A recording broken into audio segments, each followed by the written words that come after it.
Okay, so you have completed your home inspection. There's a number of deficiencies. The client buyer would like to have those deficiencies rectified at the seller's own expense before closing, but at the same time, they don't want to risk losing the home. How do you deal with something like this?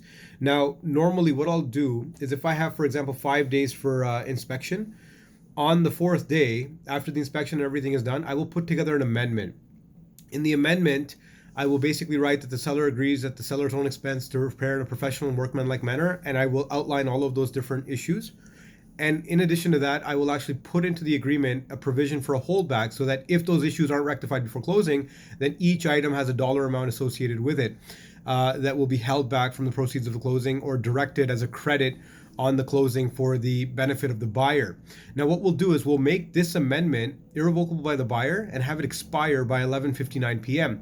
The effect then is that if the buyer chooses to firm up the deal, they can submit the waiver last minute on the fifth day in the event that the amendment is not accepted. So this is a little bit of a workaround, because a lot of people, what they'll do is they'll submit the amendment and then the seller wants to walk away from the deal or something happens, they reject the amendment, and then they come back and say, well, your waiver is too late, the deal's null and void, here's your deposit, and that's the end of the story.